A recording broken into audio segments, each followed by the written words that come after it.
Bismillahirrahmanirrahim. Assalamualaikum warahmatullahi wabarakatuh.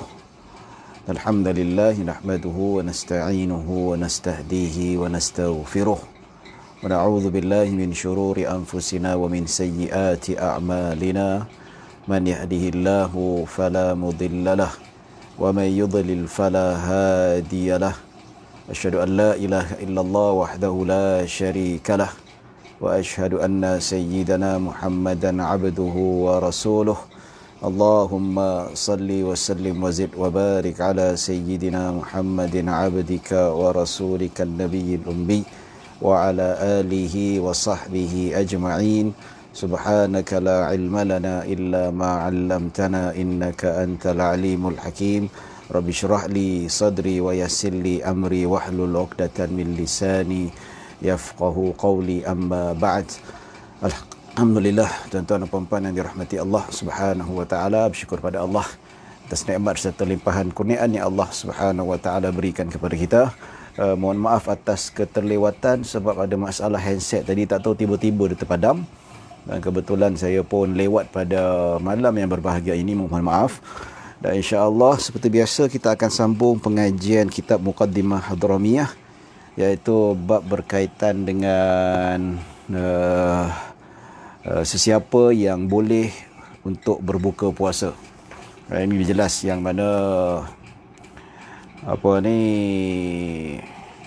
untuk kita meneruskan bab ini, kita masih belum dapat habiskan semalam, ya, sebab waktu yang tidak mengizinkan. Yang mana bab yang terakhir kita bincangkan pada malam yang semalam, tuan-tuan, iaitu bab berkaitan dengan orang gila, berkaitan dengan orang yang hilang akal, begitu juga kanak-kanak apabila dia sudah balik pada siang Ramadan, orang balik musafir ketika dia berpuasa. Jadi sudah kita perincikan tentang bab itu. Begitu juga bagaimana dhabit ataupun piawaian bagi mereka yang bermusafir. Orang yang musafir macam manakah yang dibenarkan untuk berbuka puasa? Dia tak semua musafir. Ya. Jadi benda macam ni kita kena rujuklah pada kitab fiqh, dan perkara ini sudah saya bincangkan dengan terperinci dalam kitab, iaitu pada perbahasan yang kelima semalam. Ya. Baik, kita akan masuk bab yang seterusnya. Matan masih lagi pada fasal yang mengatakan ma ajazal fitrah, apa yang perkara yang boleh seseorang itu berbuka puasa. Ya. Baik, tuan-tuan dan puan-puan dirahmati Allah Subhanahu wa taala, disebut dalam ni, tuan-tuan, dia kata yustahabbu al-muwalatul qada'i wal mubadaratu bihi wa tajibu in aftara bighairi udhrin wa yajibu al-imsaku fi ramadan ala tarikin niyyah wal muta'addi bi fitrih wa fi yawmi syak in tabayyana kaunuhu min ramadana wa yajibu qada'uhu 'ala al-fawri. Ya. Disebutkan tentang bagaimana digalakkan bagi mereka yang mengqada' itu, iaitu cepat-cepat dia mengqada'kan puasanya. Ya. Orang yang berpuasa digalakkan puasa berturut-turut. Contoh kalau 7 hari dia meninggalkan puasa, digalakkan dia menggantikan puasa tu 7 hari berturut-turut.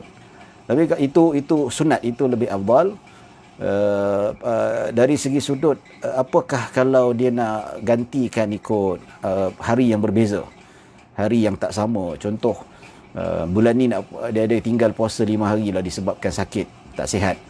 So hari ni dia kata boleh tak kalau bulan ni puasa sehari, bulan depan 1 hari, jadi 7 bulan 7 hari. Okey, boleh, tak ada masalah hukumnya. Tapi lebih afdal apabila dia mengaitkan kalau puasa itu dia melibatkan berturut-turut, wal mubadaratu fihi, pasal apa?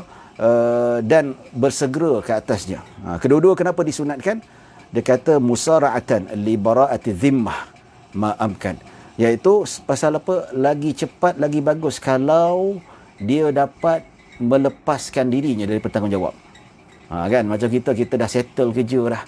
Contohnya katakanlah bos bagi kerja deadline 3 hari. 2 hari kita dah siapkan dah. 1 hari tu kita kira sebagai 1 hari pelepasan kita lah, senang orang duk buat kerja lagi, kita masih buat kerja-kerja yang ringan dan sebagainya. Berbanding kalau orang buat last minute, kadang-kadang takut tak siap. Jadi lebih awal lebih bagus tidak terkejar-kejar dan lebih selamat. Nampak tu. Dan apa kaitannya mualah? Mualah ni berturut-turut dan begitu juga cepat, sebab mualah ni dia berturut-turut, bila berturut-turut tu dia cepat.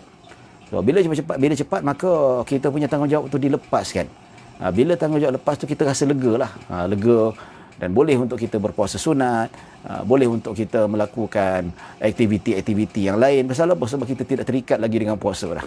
Kadang-kadang kita berada pada penghujung Syakban, nak keluar, tiba-tiba kawan ajak hiking pula, ajak pergi marathon dan sebagainya. Tak boleh lah, aku ada tinggal puasa lagi, tak boleh ni, kelang kabut kalau tak diganti kan, nanti leceh, berdosa sebab akan masuk Ramadan yang baru. Ya. Jadi disunatkan segera. Ya, baik. Wa tajibu in aftara bighairi udhrin, dan diwajibkan ke atas mereka yang berbuka tanpa keuzuran. Ini kata Al-Imam Bafadal rahimahullahu taala dalam kitab Muqaddimah, dia kata wajib, iaitu wajib al-mubadarah wal muwalatuhu in aftara bighairi udhrin. Wajib berturut-turut dan bersegera berpuasa bagi mereka yang meninggalkan puasa ataupun berbuka tanpa keuzuran. Ini dia berbuka puasa pasal apa? Untuk maksiat, melanggar perintah Allah Subhanahu Wa Taala. Orang malas berpuasa, orang yang kononnya letih dan sebagainya, ya, orang berpuasa dia pergi curi makan. Tu ada istilah, nama dia apa? Istilah beg plastik hitam. Ya. Samalah kedai-kedai mamak ni, kena bakar ni tuan-tuan. Kedai mamak, kedai Melayu ke apa yang jual dia bersubahat dengan, ya sama jugalah McDonald, KFC tu. Tapi kalau kita duk marah sangat dengan kedai mamak, kedai Melayu ni yang jual sampai plastik hitam ni, ya, tapi kita tak marah ke McDonald dan KFC. Kita dah beli dekat situ. Sedangkan cuba kalau kita bulan puasa, cuba kalau kita pergi dekat drive-thru tu, adakah McDonald akan bagi pengasingan, akan bagi perbezaan antara Muslim dan non-Muslim? Tidak sama sekali. Ya. Tapi kalau orang duk marah kedai mamak, kedai Melayu yang bersubah, itu memanglah kita bukan nak membela, tidak. Sama sekali kita tidak membela golongan yang berbuka puasa dengan plastik beg hitam ni, dan kita tidak membela kedai-kedai yang supply makanan bagi orang yang tak berpuasa, tidak. No, sama sekali. Ya, tapi kita marah, itu dosa. Cuma kita lihat bagaimana kita ni masyarakat menghukum. Ya, kita masyarakat menghukum ni double standard, penuh double standard. Kedai-kedai fast food, ya, betul. Cuba saya cabar bulan Ramadan ni pergi. Saya saja ya beli untuk anak yang masih kecil kan, macam saya ada anak umur 5 tahun. Kita belikan dia burger ke apa, dia tak ada halang. Dia selamba ya dia masuk. Tapi dalam bab ni kita tak pernah menghukumkan fast food punya restoran sebagai benda yang tak salah atau benda yang salah. Ya. Jadi orang yang berbuka puasa tanpa keuzuran, tanpa sakit, tanpa disebabkan haid dengan nifas, tanpa disebabkan terlalu tua, ataupun tanpa disebabkan musafir yang layak mencukupi syarat-syaratnya, maka dia wajib berbuka puasa secepat mungkin. Ya, maksud apa? Dia masuk raya kedua dah wajib dia mengqadakkan puasa. Maksudnya raya pertama tak boleh. Kita bincangkan dulu, yang mana berdasarkan hadis Nabi SAW, Nabi bersabda tentang perkara yang melibatkan puasa-puasa yang diharamkan oleh Allah Subhanahu Wa Taala. Antara ni puasa hari raya. Hari pertama tak boleh. Hari kedua, jadi ni ramai sangat. Kita nak kata tak adalah kenal tak kenal ke bukan kenal lah. Maksudnya kita nak ceritakan bagaimana orang yang melanggar perintah Allah, tidak berpuasa. Ini selalu, kadang-kadang dia pun tak qada juga. Ini yang paling teruk ni. Ini yang paling teruk, dan ini yang kita katakan sebagai biadab kepada syariat Allah Subhanahu Wa Taala. Adalah tak puasa, lepas tu tak qada. Tak qada makan bertahun-tahun. Dah bila pencen barulah sedar. Kita pujilah, kita puji. Dan kita bersyukur orang yang dah pencen baru nak pergi masjid, baru nak puasa. Tak apa, alhamdulillah. Nikmat Allah Subhanahu Wa Taala. Tapi masa muda kita tak pernah teringat, betul tak? Pasal tak teringat. Dia kata, ustaz masa muda boleh lah puasa tak tinggal. Yalah, saya memanglah bapak saya hantar sekolah agama, belajar apa. Kita tak, tapi ramai ya budak-budak muda zaman sekarang ni. Kita tengok yang belajar engineer, yang even yang kerja Petronas, tak ada pelajaran tinggi sekalipun. Tapi semayang okey, puasa macam biasa, tak ada apa-apa. Jadi latar belakang pendidikan tu tak menjamin lah. Tapi yang menjamin kehidupan seseorang itu bagus dari segi sudut penghayatan agamanya, keluarga. Keluarga paling penting. Ya. Baik.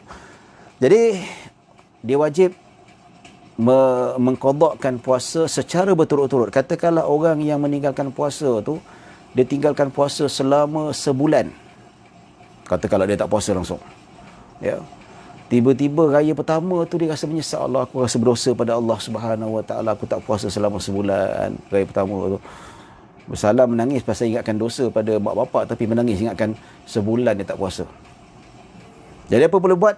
Raya kedua dia wajib berpuasa selama 29 hari ataupun 30 hari berturut-turut. Tak boleh tinggal.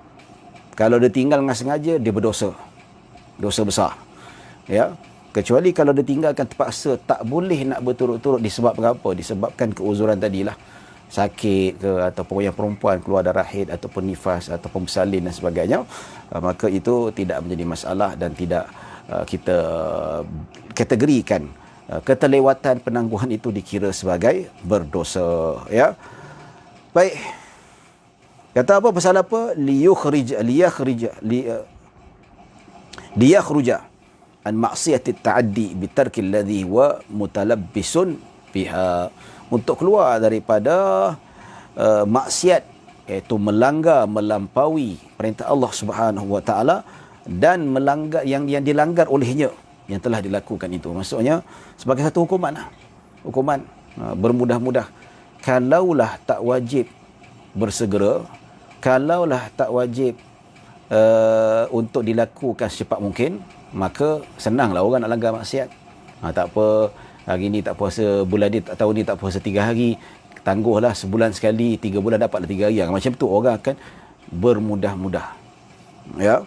Dan mungkin ada tertanya, apakah dalil orang yang meninggalkan puasa tanpa keuzuran wajib mengqadakkan puasa secepat mungkin, iaitu 2 raya dah masuk dah, dan wajib berturut-turut. Dalilnya, dalil berdasarkan qiyas kepada hadis Nabi sallallahu alaihi wasallam. Nabi bersabda, man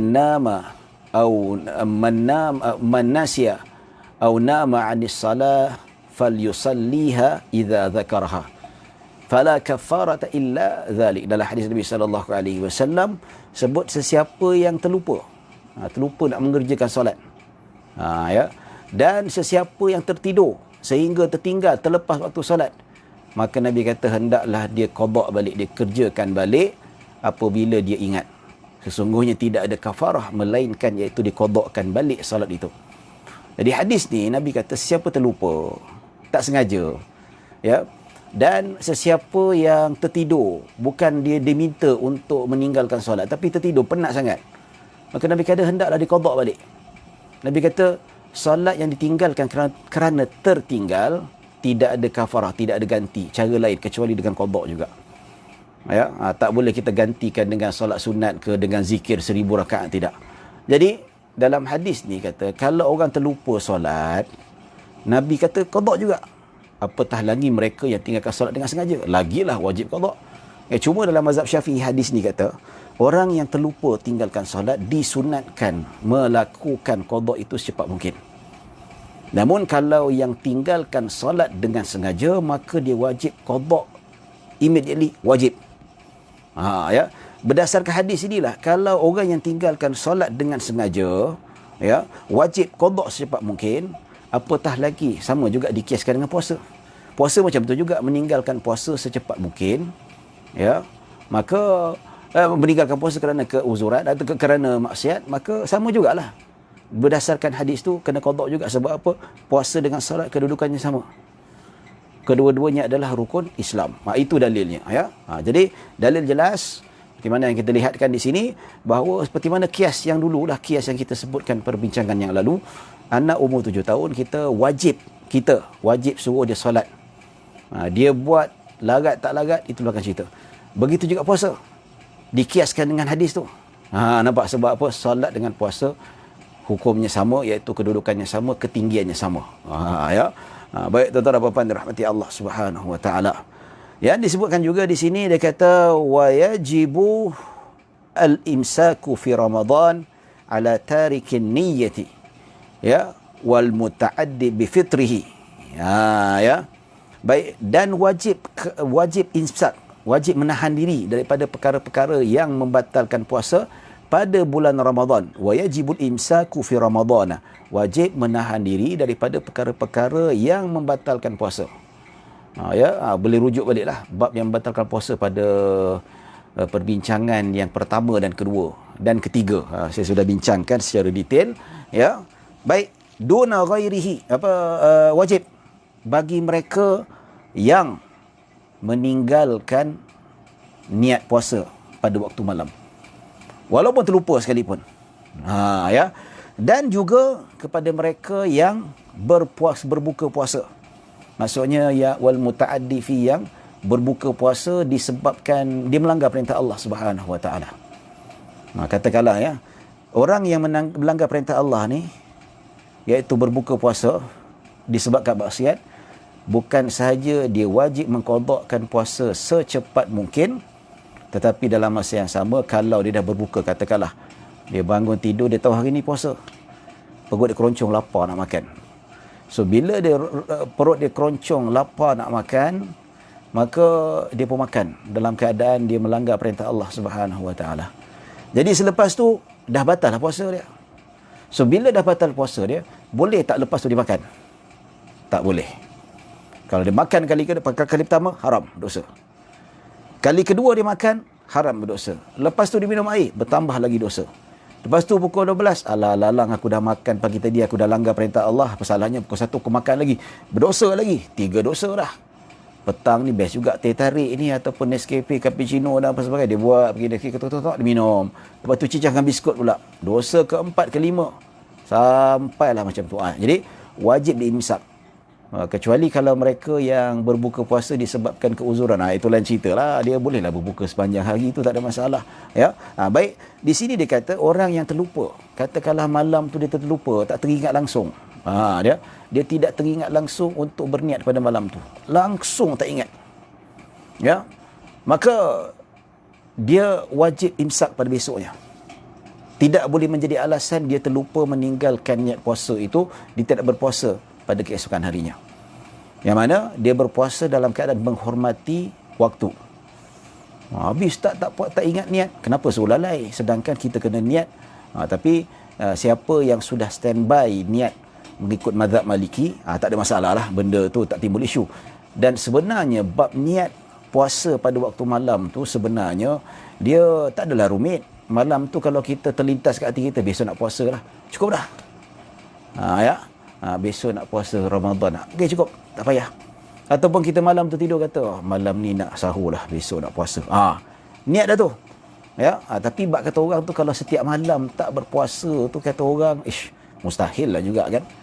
Nak kalau yang berpuasa, yang salat tarawih dekat masjid, kita minta doa pada Allah, ya Allah, doa ya dalam majlis ilmu, kita doa, ya Allah, mintalah kita dapat lepas daripada PKP ni, dapatlah sembahyang tarawih berjemaah. Takut tak dapat ni. Bukan kita nak engkar pemerintah, kena ikutlah pemerintah untuk kebaikan kita, tapi kita takut nanti Ramadan tak ada tarawih. Allah, takut. Doa pada Allah, ya Allah, selamatkanlah daripada segala malapetaka ini. Baik. Jadi dia yang malam tu dia berniat, maksudnya pada waktu malam sebelum terbit fajar. Maka sebelum terbit fajar tu dia wajib berniat untuk berpuasa. Katakanlah tak terlintas langsung, ya.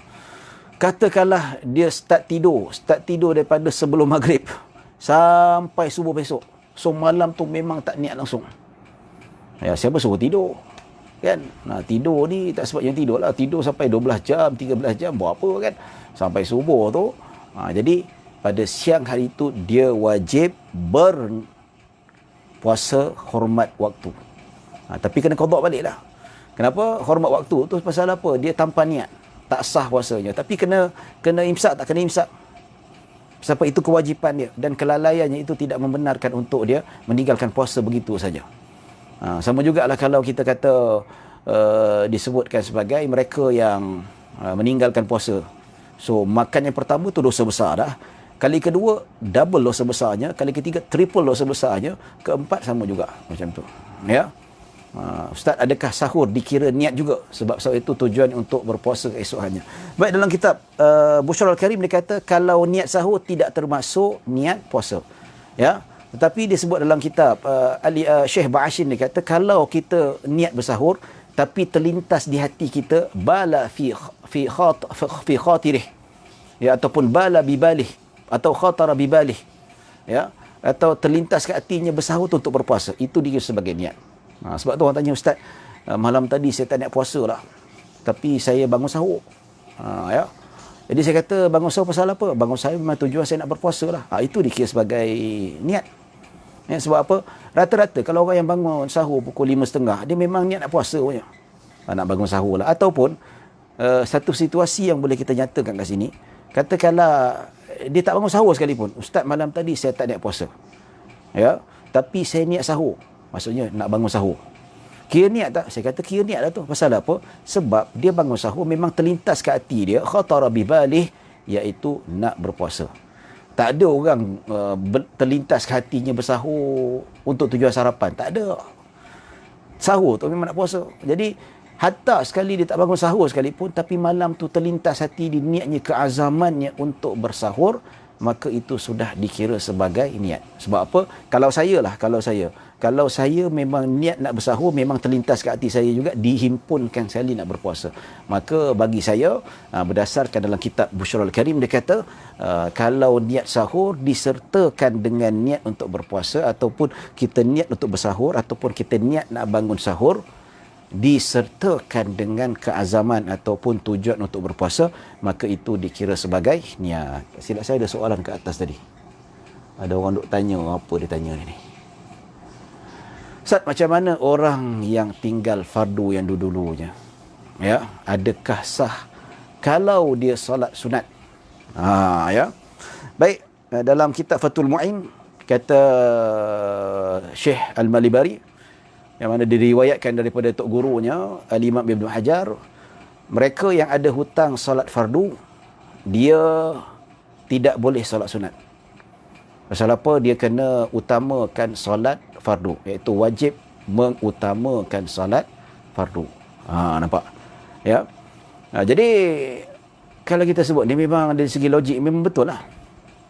Kalau kita ada hutang dengan orang, dalam masa yang sama, kita nak kena lunaskan hutang orang ke, ataupun kita nak pergi berjalan dekat jalan-jalan kat Disneyland ke, dekat Eropah ke, dekat mana-mana ke, kat Italy ke. Italy tak boleh pergi sekarang, bahaya. Jadi boleh kat macam tu? Jadi tak boleh lah, kena utamakan hutang yang fardu dulu, barulah kita buat yang sunat. Ya, tapi ialah benda dia ada khilaf. Ada ulama kata orang yang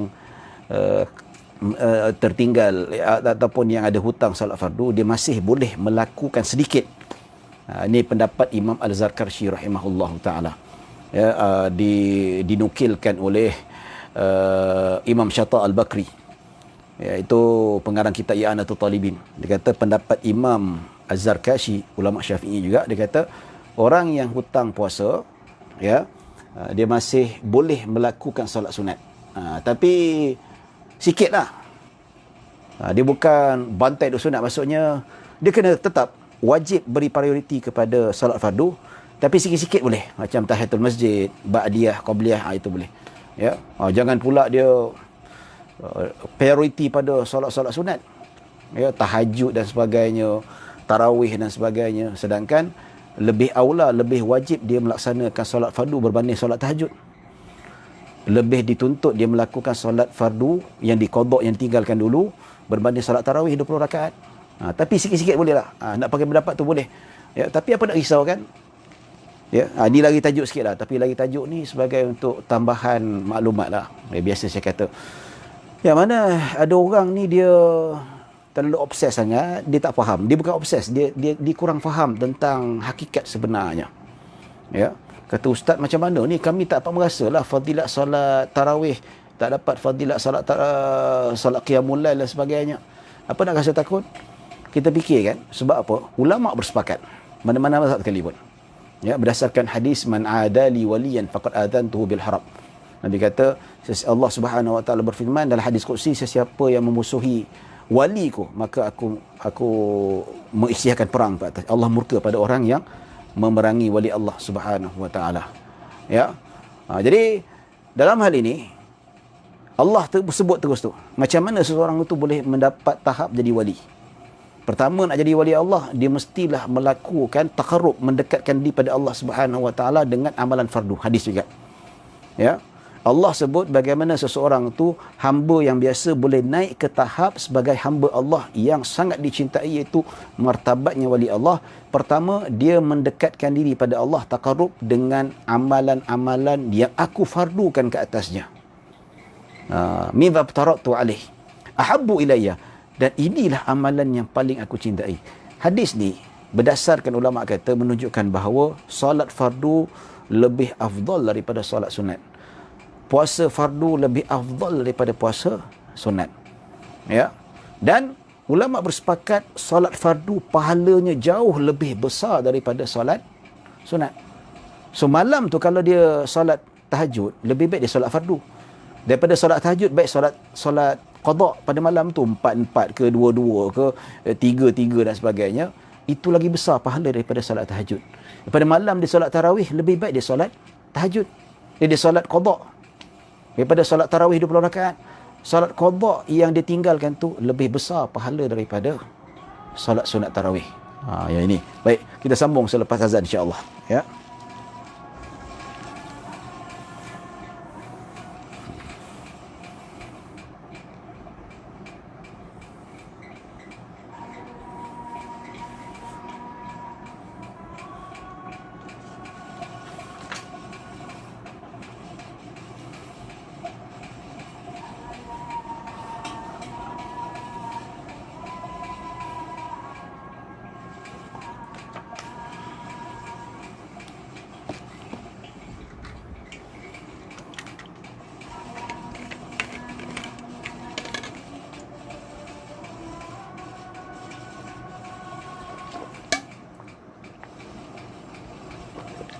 Tangan kanan, bukan tangan kiri, tangan kanan. Ni flip kamera.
Rasulullah sallallahu alaihi wasallam. Allahumma rabb hadhihi da'wati tammati was salati al-qa'imati ati sayyidina Muhammad wasilatu wa syarafa wa darajata rafi ba'athallahu maqam Muhammad alladhi wa'ada. Baik, tuan-tuan dan puan-puan rahmati Allah Subhanahu wa taala, ada soalan, bagaimana sekiranya seorang yang tidak berkemampuan puasa dan membatalkan puasanya? Ya. Tak mampu disebab apa? Sakit. Tak mampu disebabkan demam, tak mampu disebabkan masyaqqah, itu tak apa. Tapi kalau sekadar dahaga, lapar, tak tahan tengok cendol, tak tahan tengok nasi kandar, kalau puasa yang diqada tu dia sengaja membuka tanpa keuzuran, haram hukumnya. Haram hukumnya. Ini sepakat 4 mazhab. Malahkan mazhab Maliki lagi syadid.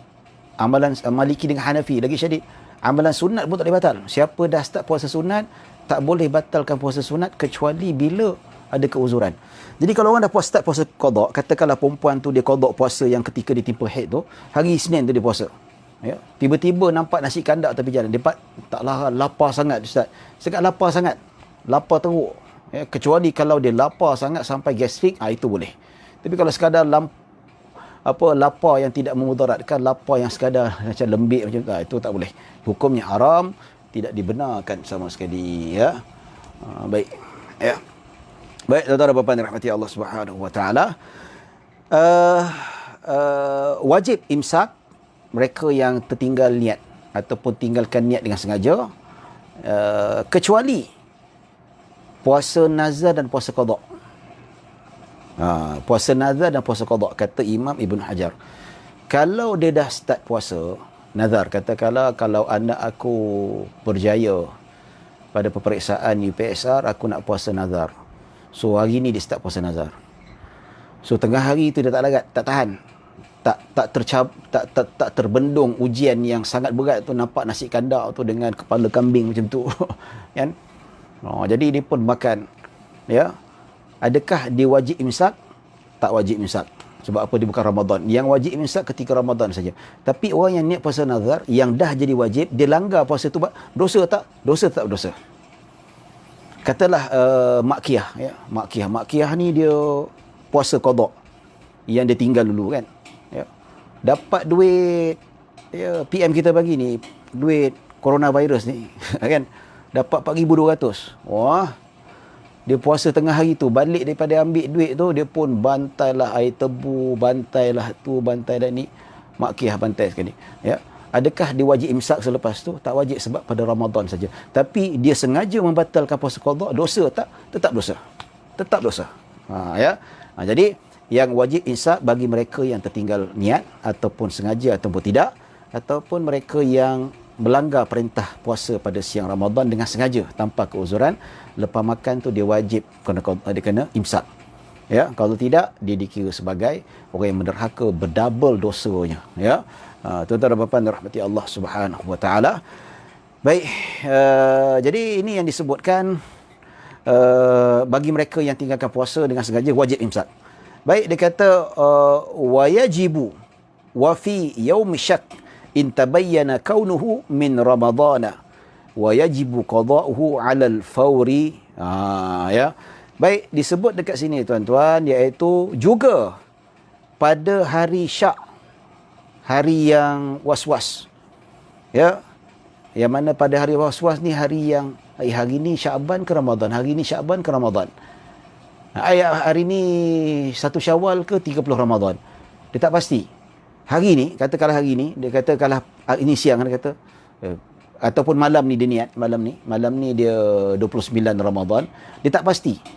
Dia tak pasti sama ada besok 1 Syawal ataupun 30 Ramadan. Ya. Jadi macam mana? Ya. In tabayyana kaunuhu min Ramadan. Katakanlah pada hari syak tu dia berbuka puasa. Sedangkan dia tak pasti pada hari itu 30 Ramadan ataupun 1 Syawal. Tapi dia main bantai, dia berbuka. Aku anggap 1 Syawal lah kot. Ya, sebab apa, dekat Saudi dah raya dah. Tak boleh you tengok dekat Malaysia. Tiba-tiba dia kata dia tengah makan, tiba orang kata, pasal kau makan? Kat Malaysia puasa lagi lah. Oh ya ke? Ya. Jadi orang macam ni dia wajib imsak. Sama juga macam tadi lah. Wajib imsak. Bila start kawan dia tegur tu, dalam mulut wajib buang. Kalau dia telan, dosa. Dikira sebagai hormat waktu. Ya, kena buang dan wajib imsak. Kalau dia makan macam biasa juga, walaupun menyorok sekalipun, dikira masih sebagai berdosa. Ya, ini tahap yang perlu kita nyatakan di sini, yang kita kena faham dalam keadaan macam tu, ya. Baik, dan dia kata lagi, wa yajibu qada'uhu 'alal fawr, dan orang yang berpuasa pada hari syak itu, ya, yang dia confuse sama ada hari itu adalah 30 Ramadan ataupun 1 Syawal, dan terang-terang jelas terbukti yang yang dimakan pada hari itu adalah 30 Ramadan bagi matlak dia, maka wajib diqada alal faur secepat mungkin. Secepat mungkin. Ini pendapat yang muktamad di sisi mazhab Syafi'i rahimahullah taala, ya. Pasal apa? Sebab tak sepatutnya syak dia kena tabayun. Ini dia kena tabayun, dia kena siasat, dia kena tanya dulu. Apatah lagi zaman sekarang ni kita boleh tengok dengan senang. Ya, zaman dulu dia ada, kalau kata Imam Ibn Hajar, dia kata zaman dulu tu kan kita tak ada wasilah macam TV, kita tak ada handset. Sekarang ni kalau mahu besar diraja, ada orang ambil gambar, ada apa, sampai kita tengok kat grup WhatsApp tu dah bosan dah. Semua grup duk share benda yang sama saja. Isytihar mahu besar diraja besok raya, kita Allah tak payahlah, cukuplah satu ni. Semua nak share. Lepas tu dalam grup tu dah share satu, 5 orang share. Benda tu dah share tadi dah. Jadi kita naik bosan lah kan. Tapi zaman dulu dia tetap ada wasilah, ya, macam contohnya kan. Contohnya kalau besok raya, dia pun gendang. Gendang dia kalau bunyi gendang tu 10 kali raya. Kalau 5 kali Ramadan, dia macam tu. Ya, kalau ada zaman dulu tu dia letak dekat atas mimbar ataupun menara masjid, letak lampu. Kalau tak lampu tu maksudnya besok raya. Dia ada wasilah macam tu. Patut kita bertabayun lah. Ya, bertabayun yang mana kena siasat supaya dia tidak berlaku kecelaruan ataupun pelanggaran terhadap perintah Allah Subhanahu wa taala, ya. Ada soalan? Baik, kita selang-selikan dengan soalan, ya, bukan kita tak nak habiskan matan, tapi kita nak rasa taklah bosan sangat dia tak. Ya. Soalannya, apa soalannya? Adakah kaedah yang sama boleh digunakan juga bagi mereka yang hendak solat tak perlu niat apabila sudah memadai dengan hadir ke masjid sebagai sudah untuk niat? Ya, mengambil contoh dari sahur syarat untuk puasa. Tak. Ya. Sebab saya katakan tadi, sahur, kalau niat sahur semata tak sah. Tapi kalau niat bersahur tujuan untuk berpuasa, sah. Sebab kalau orang makan bangun pukul 5 pagi, kan? Bangun pukul 5 pagi, memang dia niat. Sebab apa? Okey, dia dua berbeza. Ya. Kita niat solat dengan solat niat puasa dia berbeza, tak sama. Ya.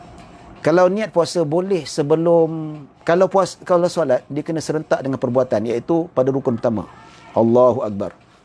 Ketika takbiratul ihram tu wajib diniatkan. Sebab apa? Bergantung merujuk kepada definisi niat. Apa niat? Niat kita bukan lisanul arab makayi seluruh. Apa kata niat? Niat itu qasdu syai' muqtarinan bi fi'lih. Maksudnya niat itu adalah tujuan untuk melakukan sesuatu berserta dengan perbuatan. Sebab tu Imam Syafi'i kata solat tak boleh niat sebelum takbiratul ihram. Dia wajib ketika takbiratul ihram. Maksudnya niat itu mestilah disertakan, disedarikan dengan perbuatan. Ya. Jadi kalau kita niat nak pergi masjid, itu niat sebelum solat. Tidak. Dia tak masuk solat lagi. Ya, aku nak pergi masjid solat berjemaah. Itu niat sebelum takbiratul ihram, tak sah. Ya. Tapi kalau niat tu dipasang ketika takbiratul ihram, barulah sah. Tapi berlainan dengan puasa. Puasa tak boleh serentak dengan puasa, tak sah. Dia diberi keuzuran. Dalam kitab Al-Ashbah wa Nadhair disebut dua amal ibadah yang mana pada kaedah-kaedah tertentu secara umum semua amalan ibadah mestilah dengan niat yang disertakan dengan perbuatan, iaitu rukun yang pertama. Kecuali zakat dengan puasa. Zakat puasa dibolehkan sebelum perbuatan itu dibuat. Contoh kalau kita nak bayar zakat, boleh niat sebelum tu. Ya, tapi lebih afdal diniatkan ketika mana kita bagi, itu lebih afdal. Ya, begitu juga puasa. Puasa dibolehkan sebelum. Pasal apa? Sukar untuk kita nak start bila betul-betul. Kadang-kadang Allahu Akbar. Kadang-kadang tak masuk lagi sebenarnya, terazan awal, ataupun Allahu Akbar sebenarnya dah terlewat 2-3 saat. Agak susah kalau kita nak sertakan niat puasa tu serentak dengan amalan. Maka dalam mazhab Syafi'i dibenarkan lebih awal lagi. Bahkan dalam hadis membenarkan. Dalam hadis membenarkan, Nabi kata man la yubayyit, sesiapa yang tidak berniat pada waktu malam, fala siyama lahu, maka puasa tidak sah. Ini menunjukkan puasa ada niat yang khusus, tidak sama. Jadi tak boleh kita samakan niat ketika mana berjalan masjid, boleh terus takbir tanpa kita niat solat fardu dan berjemaah. Dalam niat kita maka solat kita tidak sah. Ini dalam konteks mazhab Syafi'i. Kalau cerita mazhab Hanafi, lain cerita. Mazhab Hanafi tak ada niat pun tak apa. Ya, tapi kita dalam hal beribadat ni kenalah khurujan minal khilaf. Keluar daripada khilaf itulah yang dituntut. Ya, kita nak ambil walaupun mazhab Hanafi mazhab yang besar, tapi kenalah pakai pendapat yang lebih selamat, yang lebih berhati-hati. Ya, pendapat jumhur, Syafi'i, Maliki dengan Hambali. Ya. Tapi kalau dalam perjalanan tu niat, itu mazhab Hanafi lah, kita bukan mazhab Hanafi. Ya, kalau nak pakai peribadi, itu terserah pada masing-masing, saya tidak bertanggungjawab. Bagi saya jelas, niat tu jelas, innamal a'malu binniyat, wallahu a'lam. Okey. Oi, Afif Firdaus tanya soalan lagi. Ni kena belajar lebih ni. Apa kaedah yang sama? Oh, dah tak. Ini soalan yang lain. Oh, sama juga. Oh, dia copy paste soalan ni. Kenapa copy paste? Nanti saya tahu lah, saya baca. Tak payah nak copy banyak kali. Sikit-sikit cukup lah. Adakah orang yang makan pada hari Syak itu dia perlu imsak dikira sebagai asin? Tapi kalau dia tidak dikira sebagai mereka itu melakukan, tapi kalau dia tidak mau bertabayun, ya, bagi saya dia dikira sebagai bermaksiat kalau sengaja tak nak bertabayun. Sedangkan ada wasilah yang mudah untuk didapatkan penjelasan yang jelas dan terang bahawa sama ada besok raya ataupun puasa. Tapi kalau dia kata mudah-mudah, besok raya puasa ni, malaslah buat tahu, anggaplah besok raya, tak boleh. Itu dikira sebagai bermaksiat. Tetapi kalau yang memang dia dah cuba, tak jumpa cara, tak jumpa matlab, tak jumpa sumber, maka dia puasa juga, maka tidak dikira sebagai maksiat. Ya. Sama jugalah mereka yang berpuasa tu, ada kes berlaku dekat Radio Astro. Dia azan 10 minit lebih awal ke 5 minit. Maka ramai yang berbuka puasa ketika itu. Adakah wajib diqada? Wajib qada. Walaupun bukan salah dia, patutnya dia kena lebih berhati-hati. Baik. Sekarang ni Ustaz, ada orang duk ajar orang kampung niat salat sudah memadai di tempat wuduk. Ya, boleh jelaskan? Ya, tidak. Yang ada yang niat sebelum takbiratul ihram mazhab Hambali dengan mazhab Maliki. Itu pun sebelum dibolehkan. Mazhab Maliki dengan mazhab Hambali sebelum sedikit. Maksudnya tak boleh lagi kita tempat wuduk dan niat solat, tak boleh. Itu kalau mazhab Maliki dengan Hambali. Ya, kalau buka dalam kitab-kitab fiqh Maliki dengan Hambali boleh niat. Maksudnya sebelum takbiratul boleh niat dah. Ya, bawa takbir. Sebelum sedikit. Bukan sebelum jauh tu. Ya, tapi kalau niat ketika berwuduk ni tak tahu mazhab apa, mazhab Hanafi lah. Mazhab Hanafi dia tak wajib niat. Tapi kalau yang ketika wuduk tu, wallahu alam, ini mereka yang tasahul lah. Tasahul ya, yalah. Maksudnya kita ni yalah, wallahu alam. Biasa ni yang ajar pelik-pelik ni Pak Wahab lah. Maaf cakap. Siapa tak puas hati ke geram ke saya sebut Pak Wahab ni, jadi benda tu terserahlah. Ataupun yang marah sangat kita sebut label-label Wahabi ni, memang hakikat. Kadang-kadang puak-puak ni lah yang banyak mengajar benda-benda pelik, benda-benda yang mengelirukan masyarakat. Bukanlah kita tidak berlapang dada, bukanlah kita tidak terima khilaf, tapi untuk kesesuaian masyarakat kita memang tak sesuai. Pertama, confuse. Kedua, boleh disalahgunakan. Sebab tu saya cakap, saya ingat lagi 2-3 tahun. Ya. Ada orang muda dia kata, Ustaz, kalau saya bulan Ramadan, saya tak tahan, saya onani saja. Kata, kenapa buat macam tu? Dia kata, tak batal puasa kan? Syekh Albani kata tak batal puasa. Siapa ajar ni? Yalah, tok guru saya, tok guru sunnah, dia kata. Yalah, kita tidak merendahkan Syekh Albani, dan memang ada pendapat di kalangan fuqaha, ya, bukan mazhab Syafi'i, bukan mazhab jumhur, yang kata memang tidak batal. Tapi kenapa nak ajar benda macam tu? Nampak budak yang ni konon sunnah, tapi tak tahan sangat, tak kahwin, saya beronani pada siang Ramadan, puasa saya tak batal.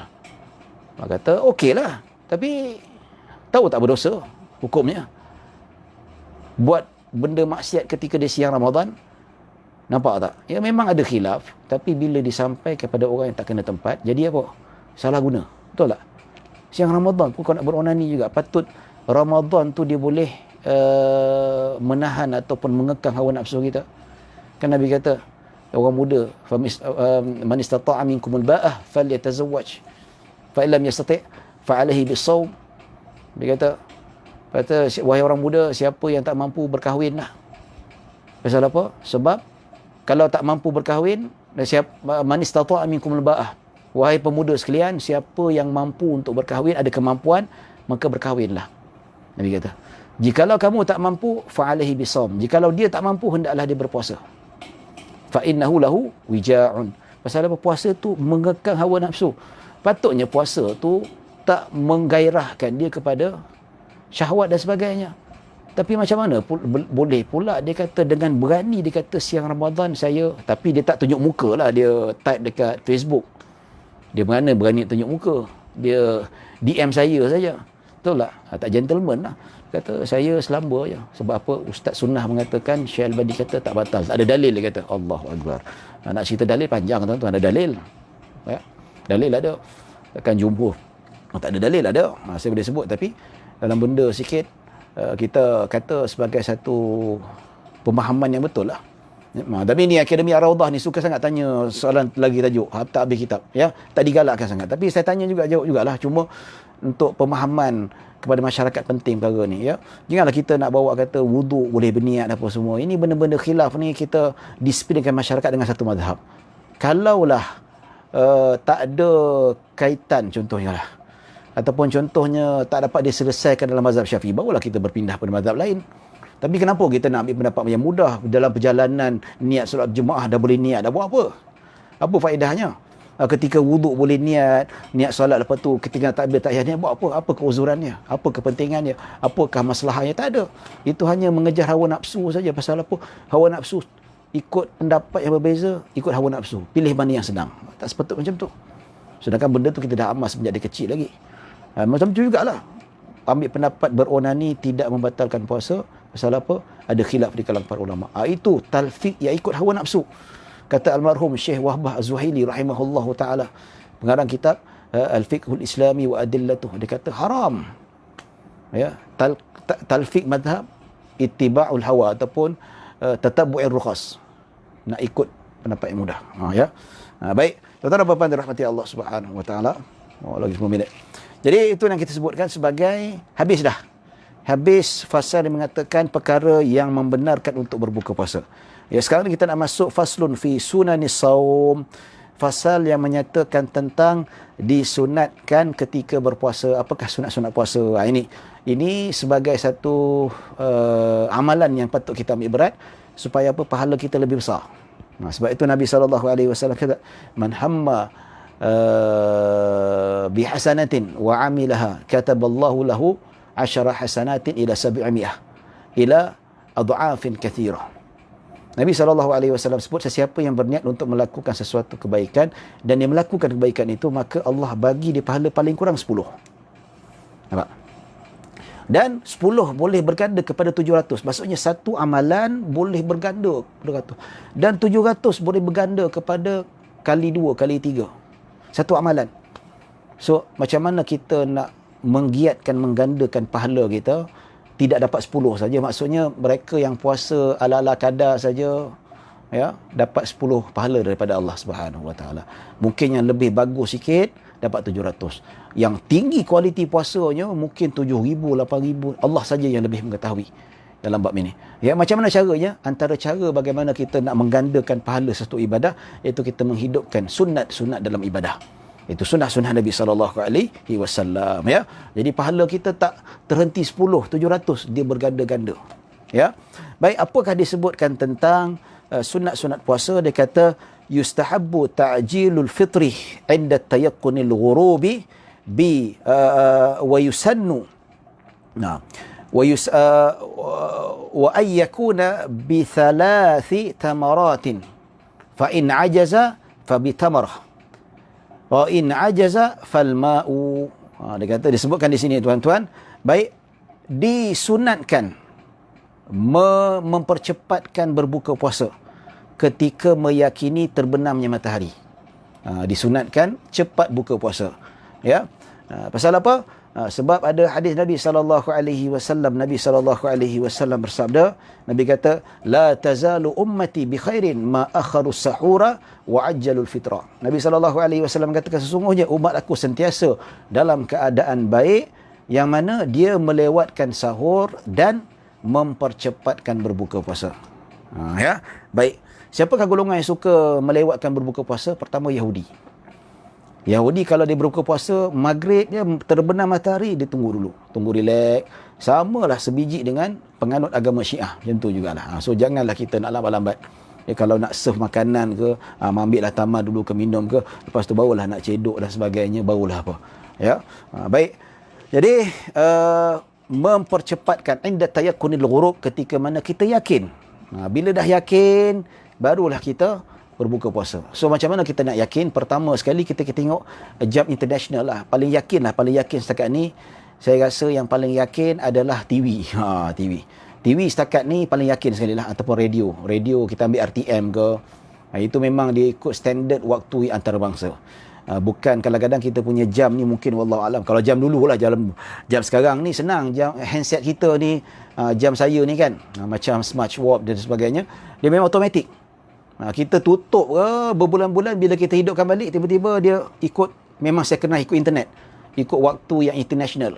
Itu yakinlah, sama ada tengok jam ataupun lebih semangat kalau kita tengok dah 7:21 ni, tak azan lagi, tunggu azan. Itu lebih meyakinkan. Ya, dengan 3 tamar, iaitu 3 tamar.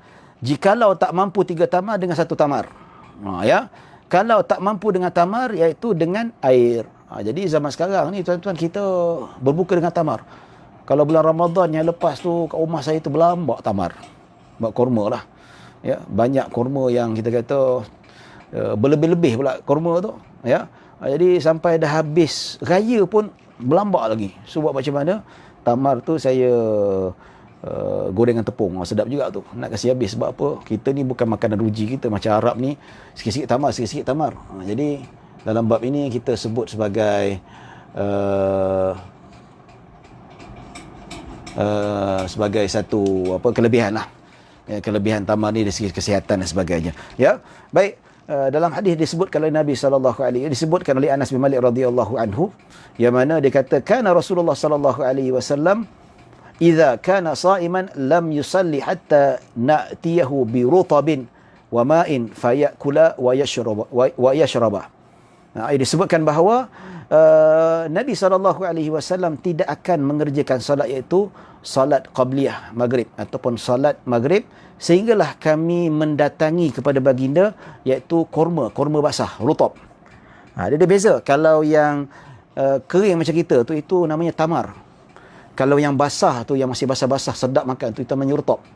Dan kalau yang masih muda, warna hijau, yang warna kuning, warna merah, ikut jenis lah, itu namanya balah.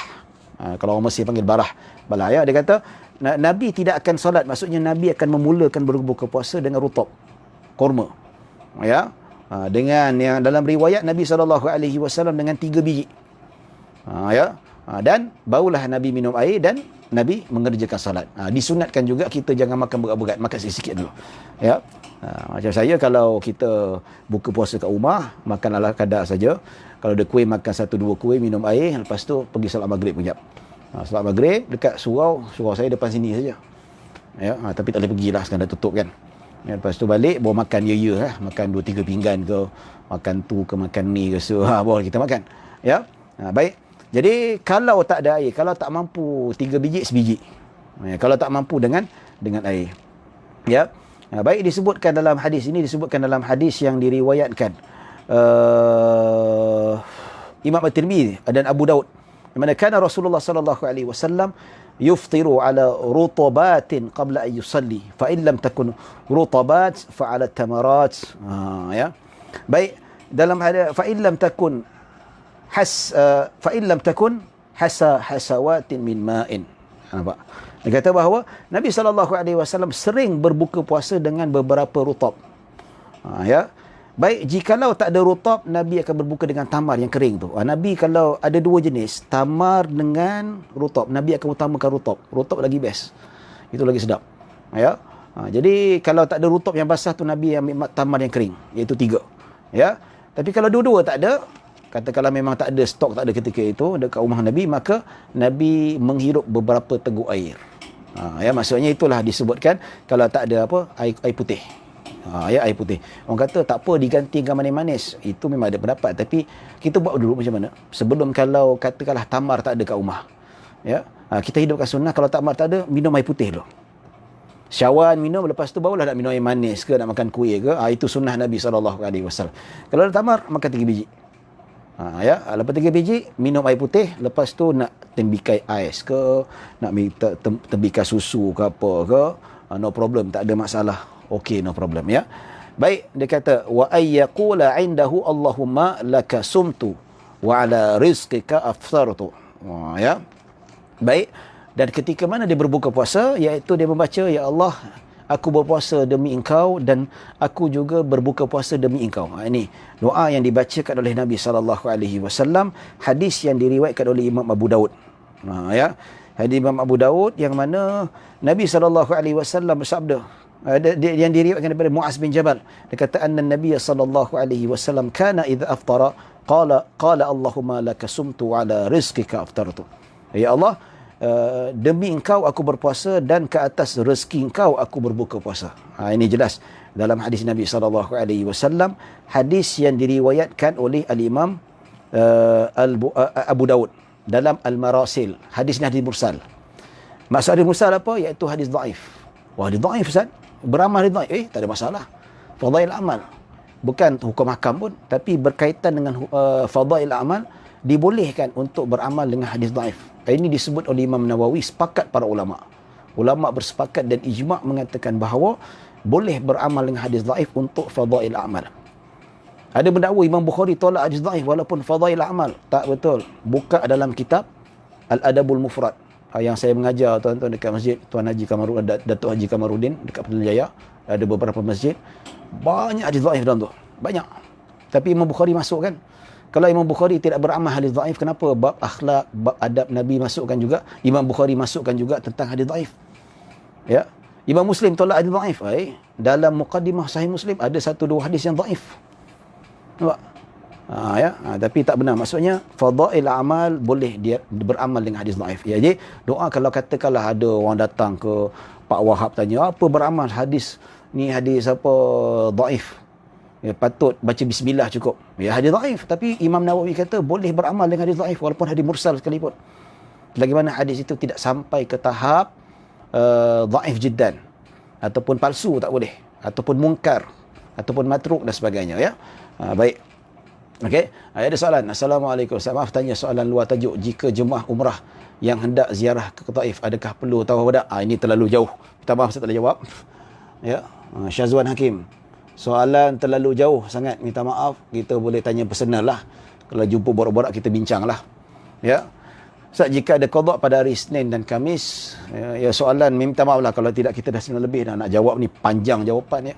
Kalau saya cerita pasal fiqh umrah dan haji, sesuai lah nak jawab soalan tu. Ya, minta maaf ya.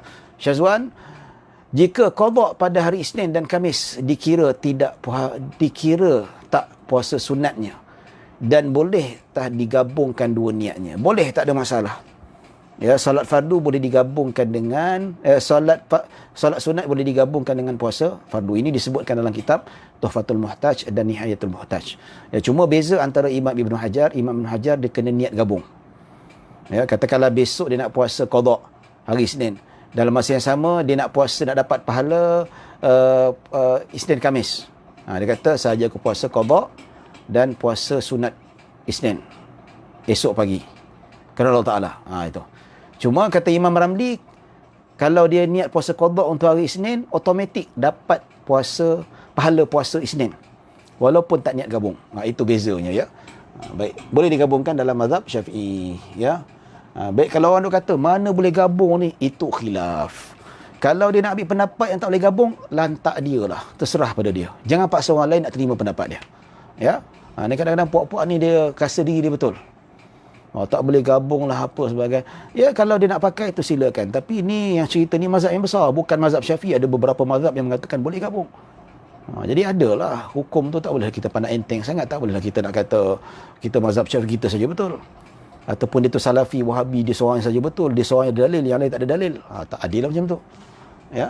Baik, tuan-tuan dan puan-puan rahmati Allah Subhanahu wa taala. Ustaz, ada orang cakap doa ni selepas buka puasa adakah orang dibaca selepas buka puasa? Ya. Betul. Ya, baca doa ni selepas, ada juga yang mengatakan selepas berbuka puasa. ada mendapat. Tapi mazhab Syafi'i ketika berbuka dia baca doa ni, Allahumma lakal sumtu. Yang lebih muktamad selepas berbuka puasa baca doa yang Nabi baca, zahabat dhama'u wa btalatil uruqu wa thabatal ajru. Itu. Ya, Nabi lepas minum dan lepas makan tambah dan lepas minum, Nabi baca zahabat dhama'u wa btalatil uruqu wa thabatal ajru. Ya, iaitu hilangnya dahaga dan basahnya tekak dan telah sabitnya ganjaran daripada Allah Subhanahu. Itu selepas. Jadi ketika berbuka, Allahumma lakal sumtu wa bika amantu wa itu lepas makan berbuka sikit kita baca zahabat dhama wa btalatil uruqu wa thabatal ajru insya-Allah. Mau Ustaz, kalau azan maghrib tidak kedengaran, boleh ke melewatkan sedikit? Dan adakah dia dapat pahala menyegerakan puasa? Ya, kalau lewat seminit tu okeylah, tapi kalau 2-3 minit tak digalakkan, dikira makruh. Ya.